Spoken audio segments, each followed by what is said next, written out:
අයුබෝවන් හැමෝටම ඉතින් ඔගොල්ලෝ බලන ඇති හදිස්සියෙම මම ඇයි මේ වගේ වීඩියෝ එකක් කරන්න කියලා පහුගිය දවස් ටිකේ ගොඩක් බිසි වුණා සහ මේ සම්බන්ධව කතා කරන්න මට ඇත්තටම වෙලාවක් තිබුණ නැහැ. ඉතින් ඒ දේවල් නිසා පොඩ්ඩක් විතර මේ වීඩියෝ එක දාන්න පරක්කු වුණා. හැබැයි ඔයාලා දන්නවා ඊගාවට එන්න තියෙන අප්‍රේල් මාසය. එතකොට අප්‍රේල් මාසයේ පුරාවටම දැන් මාස දෙක තුනක වෙලේ ඉඳලා අප්‍රේල් මාසෙට අවුරුදු කුමරු කුමරි තරඟ ඒ කොම්පිටිෂන්ස් රෙඩි වෙනවා අප්‍රේල් මාසයේදී ඒගොල්ලන්ගේ ෆිනාලේස් පවත්වන්න. ඉතින් මේකට නොයෙකුත් මම දන්න කන්ටෙස්ටන්ස්ලා සහ තවත් ළමයි මේ දේවල් වලට ඇප්ලයි කරලා තියෙනවා. ඉතින් ඒ නිසා ඒගොල්ලෝ මගේ DMs වලට මැසේජ් දාලා පර්සනැලිටි සම්බන්ධයෙන් ඒගොල්ලන්ගේ පර්සනැලිටි කියන්නේ normal සාමාන්‍යයෙන් ෆිනාලේ එකට කලින් පර්සනැලිටි රවුන්ඩ්ස් තියෙනවා. එතකොට මේ පර්සනැලිටි රවුන්ඩ්ස් වලින් තමයි එයාලව මෙෂර් කරන්නේ. එයාලා මොනතරම් දුරට ඒ ටයිටල් එක හෝල්ඩ් කරන්න දැනුමෙන් සන්නද්ධද කියලා. ඉතින් ඒගොල්ලන්ගේ රික්වෙස්ට් එක මත ඇත්තටම සමාවෙන්න ඕනේ. මොකද මේ වීඩියෝ එක දාන්න හිටියේ දැනට සති දෙක තුනකට කලින් වෙලාව පොඩ්ඩක් ඇඩ්ජස්ට් කරගන්න බැරි වුණා වීඩියෝ එකක් කරන්න තරම්. ඉතින් ඒ නිසා නමුත් මම කොහොම හරි එෆර්ට් එකක් දාලා දැන් අද දවස් ඇතුළත වීඩියෝ එක කරන්න හේතුවම තමයි මොකද දැන් මේ මාසයත් ඉවර වෙන අන්තිම සතිය ඇවිල්ලා තියෙන්නේ. එතකොට ලබන සතිය අප්‍රේල් මාසේ පළවෙනි සතිය වෙනවා. එතකොට මේ දේවල් එක්ක මේ සති දෙක තුන ඇතුළත කාලය තුළදී ඒගොල්ලන්ගේ පර්සනැලිටි රවුන්ඩ්ස් පටන් ගන්නවා.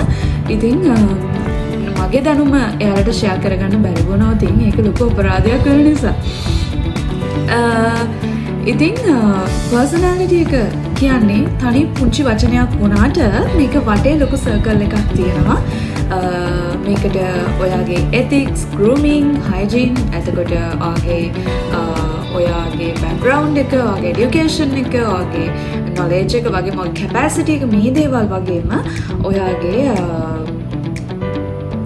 thoughts, ඔයාගේ feelings කියන දේවල් මේ හැමදේම ඒකබද්ධ වෙලා මැද center එක විදිහට තමයි personality කියන එක center වෙලා තියෙන්නේ. ඉතින් මේ දේවල් ගැන ගොඩක් දුරට ඒ කියන්නේ personality කියන එක තනි වචනයක් වුණාට මේක ලොකු ඩීප්ලි කතා කරන්න ඕනේ දෙයක්. නමුත් ඉතාමත් ඉක්මනින් මේ වීඩියෝ එක අප්ලෝඩ් කරන්න අවශ්‍ය නිසා මම එච්චර ගැඹුරින් මේ දේවල් කතා කරන්න බලාපොරොත්තු වෙන්නේ නැහැ.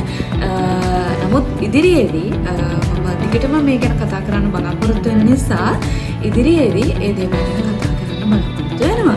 ඉතින් ඔයාලා බලන ඇති මේ පර්සනැලිටි කියන දේ සමාජයේ වැඩි කතා කරන්නේ නැහැ. හැබැයි අපි කොම්පිටිෂන් එකකට යනකොට අපි ඉන්ටර්විව් එකකට යනකොට අපිට අපිව එතන ඉන්න ගොඩක් දෙනා අතරේ කැපිලා පේන්න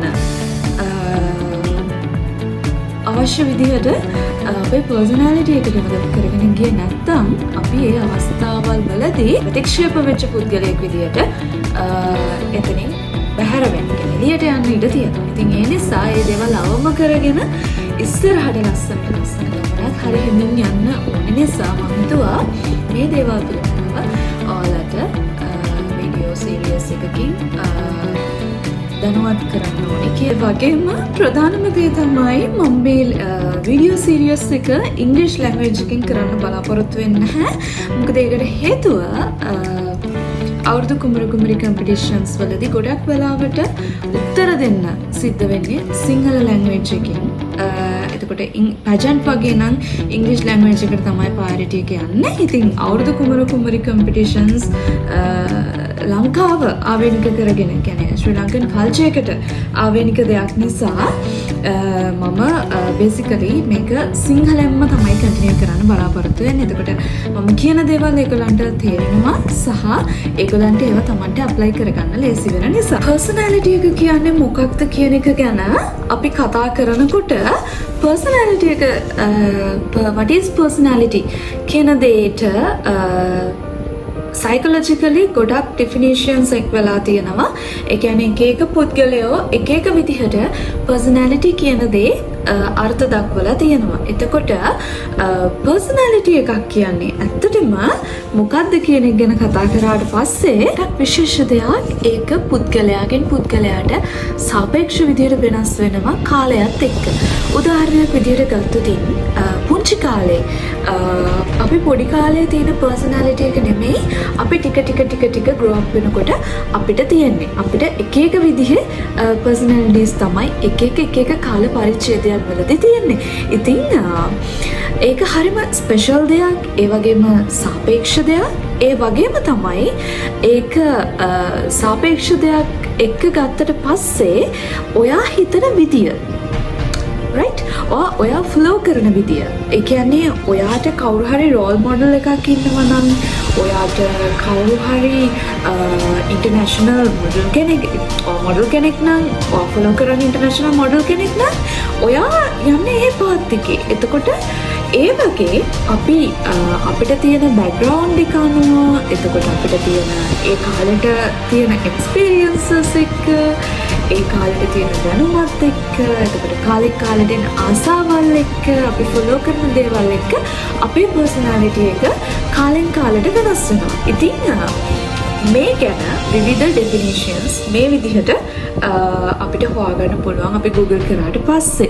ඉතින් පර්සනැලිටි කියන දේ ඔය විදිහට ඒ කියන්නේ ඒකට ස්ටෑන්ඩඩ් ඩෙෆිනිෂන් එකක් නැහැ. නමුත් අපේ ක්‍රියාවන්, අපේ thoughts, අපේ feelings මේ ඔක්කොමත් එක්ක අපි ක්‍රියා කරන ආකාරය තමයි පර්සනැලිටි එකක් විදිහට අපි කියන්නේ පර්සනැලිටි කියන දේ විදිහට අපි දකින්නේ. උදාහරණයක් විදිහට ගමු. ඔයා කට්ටියක් ඉන්න කාමරයක මොකක් හරි වැඩකට ගිහිල්ලා හරි නැත්නම් කට්ටියක් ඉන්න තැනක එකට ගැද වෙලා ඉන්නකොට එකපාරටම පිරිසක් එනවා. ඒක පුද්ගලයෙක් කියන්නේ අදාළ එයාපු පිරිසට වැඩිය ගොඩක් හයිලයිට් වෙලා. ගොඩක් අර මේ එයාගේ පෙනුමෙන්, එයාගේ බියුටි එකෙන්, එතකොට එයාගේ ග්‍රූමින්ග්ස් වලින්, එතකොට මේ හැම දෙයකින්ම එයාව අර පිරිස මැද්දේ හයිලයිට් වෙලා පේනවා. ඉතින් මේකට ප්‍රධානම හේතුව තමයි එයාගේ මයින්ඩ් සෙට් එක සහ එයා හැදිච්ච බෑග්ග්‍රවුන්ඩ් එක. ඒක එයාගේ ෆැමිලි බෑග්ග්‍රවුන්ඩ් එක වෙන්න පුළුවන්. එයා ආශ්‍රය කරන අයගේ විදිය වෙන්න පුළුවන්. නැත්තම් ඒ කිසිම දෙයක් නැත්තම් මොකද්ද? එයාගේ මයින්ඩ් සෙට් එක වෙන්න පුළුවන්. ඉතින් මේ දේවල් එක්ක පොසිටිව් ඕරා එකක් තමයි එයා හෝල්ඩ් කරන්නේ. ඉතින් ඒ දේවල් එක්ක අර මුළු පිරිස මැද්දෙම එයාව අර වෙනස්ම පර්සනැලිටි එකක් විදිහට හයිලයිට් වෙලා පේන්න ප්‍රධාන හේතුව ඔය මම කියපු බෑග්ග්‍රවුන්ඩ් එක, එයාගේ බිලීව්ස්, එයා මොනවද බිලීව් කරන්නේ, එතකොට එයාගේ thoughts, එයා මොන විදියට හැසිරෙන කෙනෙක්ද, එයා මොන විදිය ආකල්ප දරන කෙනෙක්ද, එතකොට මේ හැම දෙයකින්ම එයාව ජජ් වෙනවා. එතකොට පොඩි අයිඩියා එකක් දෙන්නම් ඔයාලට. ඔයාලා පර්සනැලිටි රවුන්ඩ් එකකට යන්න ඉන්න අය නිසා පර්සනැලිටි රවුන්ඩ් එකක ඇත්තටම ජජ් වෙන්නේ ඔයාගේ පර්සනැලිටි, පෞරුෂත්වය සහ ඔයාගේ දැනුම. ඉතින් මේ දෙකම හදාගෙන යන්න ඔයාලට මම හිතන්නේ පොඩි කාලයක් තියෙන්නේ. නමුත් ඒ පොඩි කාලය ඇතුළතදී ඔයාට ඒ දේවල් ෆලෝ කරලා ඒ කියන ටිප්ස් වලට ඇප්ලයි කරගත්තොත් මම හිතනවා ඒ පොඩි කාලයක් වුණාට ඔයාට සාමාන්‍ය රිසල්ට් එකක්, හොඳ රිසල්ට් එකක් ගන්න පුළුවන් වෙයි කියලා. ඉතින් ග්‍රූමින් මේන්ටේන් කරන්න ඕනේ, ඔයාගේ හයිජීන් එක මේන්ටේන් කරන්න ඕනේ, ඔයාගේ නොලෙජ් එක, ඔයාගේ අදාළ ඔයා ફોකස් කරන කම්පිටිෂන් එකට අදාළ නොලෙජ් එක මේන්ටේන් කරන්න ඕනේ. එතකොට මොනවා හරි නෙගටිව් thoughts තියෙනවා නම් ඒව අයින් කරගෙන ඔයා පොසිටිව් මනුස්සයෙක් වෙන්න ඕනේ. එතකොට මේ හැම දෙයකම ෆයිනල් ප්‍රතිඵලය තමයි හොඳ well deserved personality එකක් කියලා කියන්නේ. එතකොට වගේ ethics, beliefs මේ හැමදේම මේ personality කියන මේ පුංචි වචනේ ඇතුලේ අර වටේට ලොකු circle එකක් ඇතුලේ ඒක එහෙම තියෙනවා. personality කියන දේ බලපාන්නේ audition එකකට යනකොට, interview එකකට යනකොට, එහෙම නැත්නම් මොකරි competition එකකට යනකොට. ඉතින් මේ දේවල් වලදී තමයි ගොඩක්ම ඔයාගේ personality එක judge වෙන්නේ. ඉතින්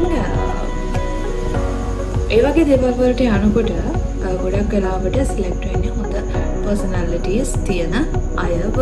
ඉතින් මේ වගේ තැන්වලදී ඔයා මොඩල් කෙනෙක් නම් ඔඩිෂන් එකකට යනවා නම් ඔයා අනිවාර්යෙන් personality development ඔයාට well deserved personality එකක් නැත්නම් ඔයා personality development කියන දේ ඔයා කරන්න ඕනේ. එහෙම නැත්නම් එහෙම කෙනෙක්ගෙන් advice හරි අරගෙන තමන්ගේ personality එක ඒක grow up කරගන්න ඕනේ. ඒක බලපානවා ඒ field එකකින්, අදාළ field එකකින් ඉස්සරහට යනකොට. කතා කරා personality එක කියන්නේ මොකක්ද?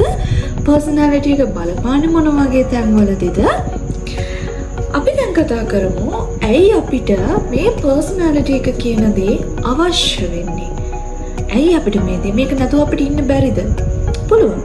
හැබැයි සමාජය තුළදී සහ පිරිසක් තුළදී කැපිලා පේන්න කැමති කෙනෙක් නම් ඔයා අනිවාර්යෙන් මේ personality කියන දේ එහෙම කැපිලා පේන්න කැමති කෙනෙක් නම් හැබැයි ඔයාට එහෙම personality එකක් නැත්නම් ඔයා මේක ගැන අධ්‍යයනය කරලා personality development speaker කෙනෙක්ගෙන් හරි එහෙම නැත්නම් personality development කරන කෙනෙක්ගෙන් හරි advices අරගෙන ඒ දේවල් go through කරලා ඔයාව අර වෙනම level එකකට හදාගන්න ඕනේ. මම හිතනවා එහෙම හදාගත්තාම ඒක අර කලින් හිටිය පුද්ගලයාට වැඩිය අර වෙනස් වෙච්ච කෙනා හරි ලස්සනට සමාජයක් තුළදී කැපිලා පේන චරිතයක් වෙනවා කියලා. ඉතින් මේ personality එක ගැන කතා කරාම අපි කතා කරන විදිය අපි මේ personality එක කියන මොකක්ද කියන වීඩියෝ සීරීස් මේ වීඩියෝ එකේදීම මම මේ ගැන කතා කරන්න හේතුව තමයි මේ personality කියන එක වටා මම කිව්වා ලොකු circle එකක් තියෙනවා කියලා. එතකොට මේ circle එක ඇතුලේ අපි කතා කරන විදිය ඒක ලොකු බලපෑමක් කරනවා කෙනෙක්ගේ personality එකකට. ඉතින් personality development කියන එකේදී අපි ගොඩාක් දේවල් කතා කරනවා සහ ඉස්සරහට මම වීඩියෝ සැරෙන් සැරේ ගේන බලාපොරොත්තු වෙනවා මේ පිළිබඳව. එතකොට දැනට මම මේ වීඩියෝ එකේ personality එක කියන්නේ මොකක්ද? personality එක අවශ්‍ය වෙන්නේ මොන වගේ තැන්වලදීද? ඇයි අපිට personality එක මොකද්ද මේ personality එක මොකටද අපිට මේ ඕනේ වෙන්නේ කියලා. ඉතින් මම මේ හැමදේම කිව්වා personality round එකකට යන්න ඉන්න ඔයාට මේ මම කරපු පුංචි මේ introduction video එකේ rounds වලට face කරන්න සහ ඉස්සරහට එන්න තියෙන video series එක බලන්න. ඒකෙන් ගන්න තියෙන දේවල් ගන්න. ඒකෙන් දේවල් අරගෙන හොඳට ඒ දේවල් වලට face කරලා ඉතින් ජයග්‍රහණය කරන්න කියන මම හදවතින්ම සුබ පතනවා. ඒ වගේම තමයි Miss Earth Water 2024 කියන TikTok page එක follow කරලා තියාගන්න. මොකද ඉස්සරහට එන්න තියෙන videos මම හිතනවා ගොඩාක් ඔයාලගේ personal rounds වලට ගොඩාක් directly ඒ දේවල් බලපාන්න පුළුවන් කියලා සහ මම ඊගා වීඩියෝ එකේදී කතා කරන්න බලාපොරොත්තු වෙනවා personality round එකක් කියන්නේ මොකක්ද? ඇයි මේක competition එකකට පවත්වන්නේ? එතකොට ඔයා කොහොමද මේකට සූදානම් වෙලා යන්න ඕනේ? ඔයා මොන වගේ දේවල්ද මේකට ඇඳගෙන යන්න ඕනේ? සහ ඔයාගේ grooming කොහොමද තියෙන්න ඕනේ? ඔයාගේ hygiene කොහොමද තියෙන්න ඕනේ? සහ ඔයා prepare වෙන්න ඕනේ කොහොමද? එතකොට personality round එකකදී Q&A session එක the most important point is Q&A session. මේ session එකට ඔයා කොහොමද successfully face කරන්න ඕනේ කියලා මම ඊගා වීඩියෝ එකකින් හෝ වීඩියෝ දෙකකින් මම ඉස්සරහට ඒ දේවල් කරන්න බලාපොරොත්තු වෙනවා. most probably this week එකේ ඔය දේවල් මම අප්ලෝඩ් කරાવી. ඉතින් ඒ නිසා ඒ දේවල් බලන්න ඒ දේවල් එක ටච් එකේ ඉන්න මගෙන් ගන්න පුළුවන් තරම අරගෙන කම්පිටිෂන් එකට හොඳ තරගයක් දෙන්න දීලා Miss Personality or Mr. Personality titles win කරන්න main titles win කරන්න. ඉතින් මම ඔයාලා හැමෝටම සුබ පතනවා සහ stay tuned with my TikTok page and see you guys in the next video. Bye.